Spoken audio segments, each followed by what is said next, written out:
Page number 408 पे है। और ये जो सत्संग है वो सत्संग हमें major general मोहंदर Pal Singh Sandhu uncle ने शेयर किया है, जो कि चंडीगढ़ से हैं। तो इनके जो सत्संग की हेडिंग है वो है गुरुजी महान है। जून 2004 में जब गुरुजी ने अपने चरणों में स्थान दिया, तब से हम अत्यंत सौभाग्यशाली रहे हैं। उस समय से हमारे जीवन में अभूतपूर्व परिवर्तन आया है। वह हमें अधिक आश्वस्त और आनंदमय लग रहा है। गुरुजी के मंदिर के शांत वातावरण में अत्यधिक ऊर्जा का आभास होता है। उनकी दया से हम आध्यात्म पथ पर अग्रसर होते रहते हैं। हमारा स्वभाव अब शांत, नम्र और सुखमय है। वास्तव में अब दुख का कोई स्थान नहीं है। यदि कभी कोई कष्ट आता भी है तो हमें पता है कि गुरुजी की छत्र छाया हमारे ऊपर बनी हुई है और उन्होंने हमारे किसी बुरे कर्म के फल को दूर किया है। एक ऐसा अनुभव जो उनके न होते हुए कहीं अधिक दुखदायी होता। गुरुजी के संगत के साथ एक अनूठा बंधन है, जिसमें हम अपने आप को एक बड़े परिवार का सदस्य समझते हैं। हमारे स्वाभिमान का स्थान अब नम्रता में ग्रहण कर लिया है। हमें संगत से वार्तालाप करना अच्छा लगता है, क्योंकि इस प्रकार हम गुरुजी के बारे में और बहुत कुछ जान रहे हैं। सीख के इन अनुभव के साथ इस बड़े परिवार में और सदस्यों के साथ पारस्परिक प्रेम भी बढ़ता रहता है। सत्संगों को सुनकर हमें पता लगा कि गुरुजी को अपने कष्ट बताने की भी आवश्यकता नहीं है। एक हार्दिक प्रार्थना से ही महापुरुष की कृपा हो जाती है। हमें यह भी आभास हो गया है कि गुरुजी से कुछ विनती करने की आवश्यकता है ही नहीं। इस प्रकार वह आशा भले ही पूर्ण कर दें, संभव है कि वो सबसे अच्छी ना हो। सर्वोत्तम संतुष्टि और आनंद तब मिलते हैं जब गुरुजी स्वयं कुछ प्रदान करें। इस ज्ञान के प्रतिकूल जब हम दुविधा में होते हैं तो हम गुरुजी से कुछ मांग बैठते हैं, क्योंकि हम मनुष्य ही हैं। गुरुजी वह आकांक्षा पूर्ण भी कर देते हैं। मेरी पत्नी, हमारे पुत्र और मैंने गुरुजी के पास एक साथ जाना आरंभ किया था। मेरी पत्नी और पुत्र को शीघ्र ही गुरुजी में विश्वास हो गया था। मेरा संशय बना रहा। जब हम गुरुजी के पास दूसरी या तीसरी बार ही गए होंगे, मैंने मनी मन गुरुजी को कहा, मैं आपको तब गुरु मानूंगा जब आप चंडीगढ़ में एक व्यापारी के पास अटके हुए मेरे 5 लाख रुपए वापस दिला देंगे। परंतु कुछ और दिन संगत में आने के बाद मुझे लगा कि गुरुजी के सामने केवल कुछ धन के लिए ऐसी शर्त रखकर मैंने बहुत बड़ी भूल कर दी थी। फिर मैं उनसे विनती कर क्षमा याचना करने लगा और कहने लगा कि इस धन के लिए मुझे आपकी सहायता नहीं चाहिए। एक सप्ताह के पश्चात जब मैं बैंगलोर में था, मुझे उस व्यापारी का फोन आया। उसने कहा कि वह पैसा वापस दे देगा और साथ में 3000 रुपए ब्याज भी देगा। गुरुजी महान है। प्रारंभिक दिनों में जब भी हम मंदिर जाते थे, मेरी पत्नी और मेरे पुत्र को उनकी तीव्र सुगंध आती थी, पर मुझे नहीं आती थी। संभवतः मैं गुरुजी में इतना विश्वास नहीं करता था। 1 महीने के पश्चात रात को शैया पर लेटे हुए मैं सामने गुरुजी का चित्र देख रहा था। उनके बारे में सब अति सुंदर सत्संग सुनने के पश्चात उनमें संशय के भाव रखने के लिए मैं क्षमा याचना कर रहा था और मनी मन उनका सच्चा भक्त बनने का वचन ले रहा था। इससे पहले मैंने कभी इतनी निष्कपट प्रार्थना नहीं करी होगी। अचानक मेरे तकिए से इतनी तीव्र सुगंध आई, जिसकी पुष्टि मेरे पत्नी ने भी की। अति उदार गुरुजी ने मेरी प्रार्थना सुन ली थी और मैं उनका सच्चा सेवक बन गया था। उसके बाद मैंने कभी भी पीछे मुड़कर नहीं देखा। मेरे गुरुजी महान हैं। मेरा बेटा समर नाविक है, वह अपने जहाज पर चला गया था। गुरुजी अक्सर मेरी पत्नी बब्बू से उसकी कुशलता पूछते रहते थे। एक शाम को हम गुरुजी के मंदिर में थे। गुरुजी कहीं बाहर गए हुए थे और हम उनकी प्रतीक्षा कर रहे थे। वह रात्रि को 1 बजे लौटे और संगत में लड्डू बांटने लगे। यद्यपि उन्होंने प्रत्येक भक्त को 1 लड्डू दिया, मेरी पत्नी को 2 दिए। मेरी पत्नी खुशी खुशी मेरे पास आई और बोली कि गुरुजी ने हमारे बेटे के लिए भी 1 लड्डू दिया है। वह यह कह रही थी कि कर्नल जोशी गुरुजी के एक अनुयायी मेरे पास आए और अपना फोन मुझे थमाकर बोले, हमारा बेटा बात करना चाह रहा है। मैंने उनसे पूछा कि वो इस समय फोन कैसे कर रहा है। उसने उत्तर दिया कि उसकी बात करने की इच्छा हो रही थी और उसने सोचा कि हम लोग इस समय गुरुजी के मंदिर में ही होंगे। गुरुजी महान हैं। मेरी पत्नी 3 बार गुरुजी की दया से स्वस्थ हुई है। 1981 में वह मेनियर रोग से पीड़ित हो गई। इसमें कान के अंदर प्राकृतिक तरल का असंतुलन हो जाता है। इससे उसको सिर में चक्कर और असीसी के दर्द होते रहते थे। भारत और अमेरिका में करवाई हुई चिकित्साएं असफल रही थी। 1992 में एक होम्योपैथी औषधि की सहायता से उसे दबाया जा सका। जब तक वह औषधि लेती रहती थी, लक्षण कम हो जाते थे। गुरुजी की संगत में 1 माह जाने के पश्चात उसने गुरुजी से मन ही मन निवेदन किया कि अब वो होम्योपैथी औषधि कभी नहीं लेगी। उसे स्वस्थ करना अब उनके हाथ में। औषधि छोड़ने पर उसकी वेदना अति तीव्र हो गई, परंतु उसने वह दवाई नहीं ली। यह 15 दिन तक रहा। उसके पश्चात वो जिस प्रकार से शुरू हुए थे उसी प्रकार से एकाएक समाप्त हो गए। उसके बाद से आज तक वह फिर कभी नहीं हुए। गुरुजी महान है। अप्रैल 2005 में बब्बू की आंख में काले धब्बे होने लगे।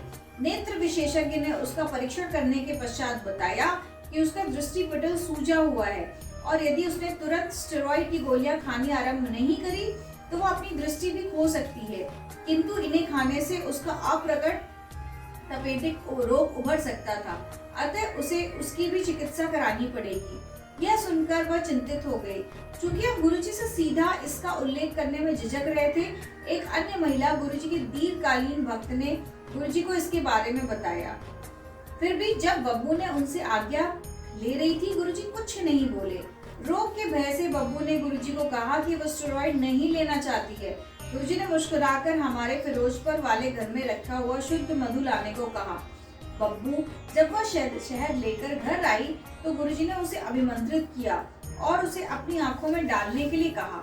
कुछ दिन पश्चात बब्बू का परीक्षण चंडीगढ़ स्थित हमारे पारिवारिक नेत्र विशेषज्ञ ने किया। उसने कुछ औषधियां खाने को कहा और आंखों में डालने वाली बूंदें भी दी। उसने आंखों में मधु डालने को मना करा क्योंकि उससे आंखों में डालने वाली बूंदों का प्रभाव नहीं रहेगा। हमने चिकित्सक का कहा माना, किंतु आंखों में शहद भी डालते रहे। 2 सप्ताह के पश्चात उसकी आंखें बिल्कुल ठीक हो चुकी थी और तपेदिक के परीक्षण का परिणाम भी नकारात्मक निकला। चिकित्सक ने बताया कि उनके पास एक अन्य महिला रोगी इसी प्रकार की समस्या के साथ आ रही है। उसका रोग इतना अधिक नहीं है, किंतु उसे लाभ नहीं हुआ है। बब्बू का उदाहरण तो वास्तव में चमत्कार है। उसने बब्बू से पूछा, क्या वह भगवान में विश्वास करती है? क्या इसमें कोई शंका थी? गुरुजी महान है।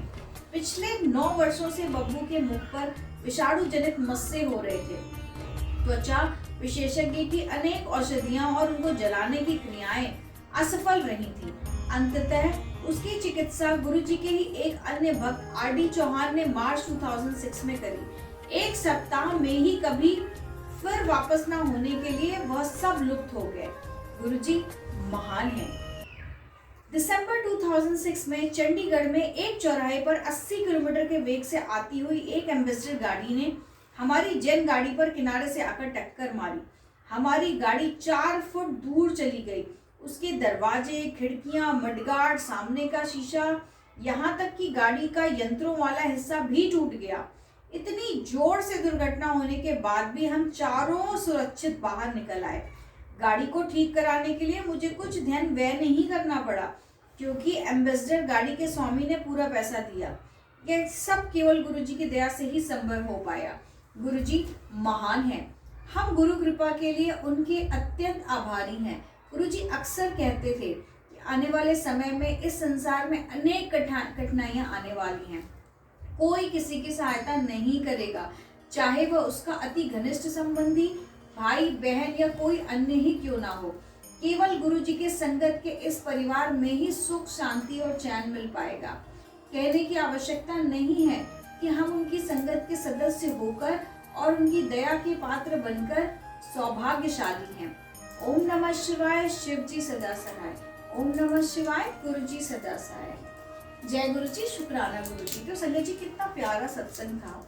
और जैसा कि मैं हमेशा कहती हूँ कि मैं जब भी गुरु जी की किसी भी सत्संग को पढ़ती हूँ ना, तो मुझे कहीं ना कहीं अपनी लाइफ के बहुत सारे इंसिडेंट याद आने लगते हैं। तो एक ऐसा ही इंसिडेंट मैं आपको अपनी मम्मी के बारे में बताना चाहूँगी। तो संगत जी, मेरी मम्मी की मुझे जहाँ तक याद है, मैंने बचपन से उनकी आँख में हमेशा कुछ ना प्रॉब्लम ही देखी है। तो काफ़ी टाइम से उनकी एक आध बार, जब मैं बहुत छोटी थी तब भी उनकी आँख को सर्जरी हुई थी, और हमेशा आँख में मतलब उनके कुछ ना कुछ ऐसा लगा ही रहता था, ट्रीटमेंट उनका चलता ही रहता था। तो समहाउ एक बार कुछ ऐसा हुआ कि मेरी मम्मी ना अपना घर बनवा रही थी, कुछ रिपेयर वगैरह का काम था, तो जो सीमेंट होता है ना वो उठ करके मेरी मतलब वो ऐसे अचानक से मेरी मम्मी की लेफ्ट आइज में चला गया। तो उसमें ऑलरेडी कैटरैक्ट था, मोतियाबिंद का उनका ट्रीटमेंट चल रहा था। तो फिर कुछ अंदर ही अंदर उन्हें समझ में नहीं आया और उन्होंने फिर आँख अपनी मल ली, और कुछ टाइम के बाद में उसी सीमेंट ने उनकी आँख को पूरा का पूरा जाम कर दिया, और बहुत ही ज़्यादा वर्स्ट सिचुएशन में उनकी आँख कर दी, और अंदर ही अंदर मतलब कुछ बहुत ही ज़्यादा एलर्जी हो गई उनको आँख में, और उनकी पूरी आँखें लाल हो गई।